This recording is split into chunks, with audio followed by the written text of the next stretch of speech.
So here's an important current event situation, and I want to approach this with great sensitivity.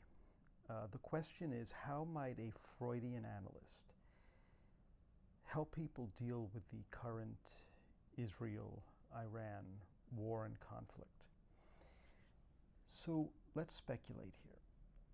A Freudian analyst, when approaching the current Israel-Iran conflict, would not offer political solutions or direct interventions in the geopolitical sphere.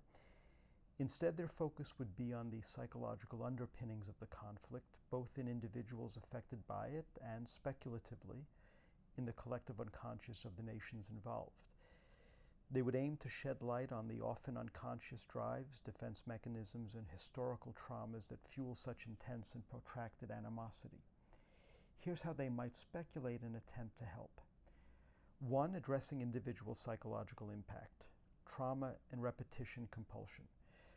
For individuals directly impacted by the conflict, for example, Israelis living under rocket fire, Iranians experiencing economic hardship or political repression, the analyst would explore how the current events are reactivating past trauma.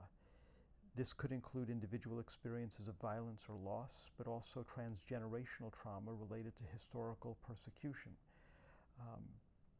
For example, the Holocaust for many Israelis, past colonial interventions and foreign influence for many Iranians.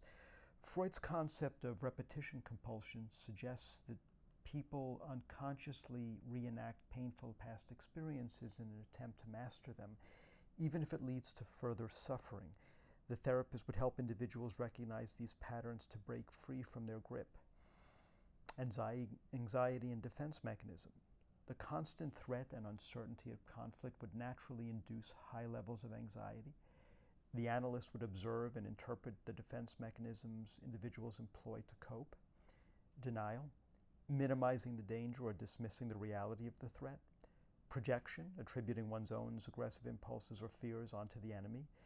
They want to destroy us, so we must destroy them. Reaction formation, expressing the opposite of what one truly feels, exaggerated bravado, masking deep fear. Displacement, redirecting anger or frustration from the primary source, the conflict, onto safer targets, family members, minority groups. Regression, reverting to more primitive childlike behaviors of emotional states in response to overwhelming stress. The goal would be to help individuals understand these unconscious processes, leading to more conscious and adaptive coping strategies. And mourning and melancholia. The conflict inevitably brings immense loss, lives, homes, security, and a sense of normalcy. The analyst would facilitate the process of healthy mourning for these losses. If grief is repressed or unacknowledged, it can lead to melancholia, where the lost object is unconsciously internalized, potentially leading to self-reproach, despair, or even aggression turned inward or outward. 2. Speculating on collective unconscious dynamics. While Freudian analysis is traditionally individual, its concepts can be extended to understand group phenomena, albeit carefully. Collective narcissism and wounded ego. Both nations possess strong national identities and a sense of unique historical destiny. A Freudian lens might suggest that when this collective ego feels threatened, for example by perceived existential threats, challenges to sovereignty, or historical grievances, it can react with narcissistic rage. The conflict might be seen in part as a desperate attempt by each side to defend or restore a wounded national narcissism. The death drive, thanatos, in group aggression. Freud's later theory of the death drive, an innate human instinct towards aggression and destruction, could be seen as a powerful force in geopolitical conflict. When the restraints of civilization and the life instinct, eros, are weakened, the destructive energy can be unleashed, manifesting as a drive for domination, annihilation, or endless cycles of violence. The analyst might explore how this destructive impulse is collectively mobilized and rationalized by each side. The superego and ideological justification, national narratives, religious doctrines, and political ideologies can function as a collective superego, shaping moral codes and dictating what is right and wrong. In conflict, these ideological frameworks can be used to justify aggression, dehumanize the other, and demand sacrifice, overriding individual ethical considerations. The analyst might examine how rigid ideological adherence prevents flexible thinking and compromise. Projective identification in international relations. Nations might not only project their undesirable qualities onto the enemy, but also unconsciously induce the enemy to act out those very qualities. For example, a nation fearing aggression might provoke the other side into aggressive acts, thereby confirming its initial fear and justifying its own defensive or offensive actions. This complex dynamic, if recognized, could be a starting point for de-escalation. The Oedipal complex, metaphorically, this might be a stretch, but one could speculate on a metaphorical Oedipal dynamic where a younger emerging power, or one seeking more regional dominance, challenges an established father figure or order, leading to intense rivalry and aggression. How a Freudian analyst would help indirectly. Insight and awareness. The primary therapeutic goal would be to bring these unconscious dynamics to conscious awareness.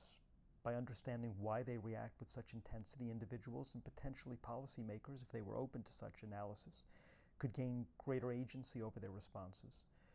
Processing collective trauma. While individual therapy is the main modality, a Freudian approach could inform public discourse and reconciliation efforts by emphasizing the need for societies to collectively acknowledge and process historical traumas rather than perpetuating cycles of victimhood and aggression.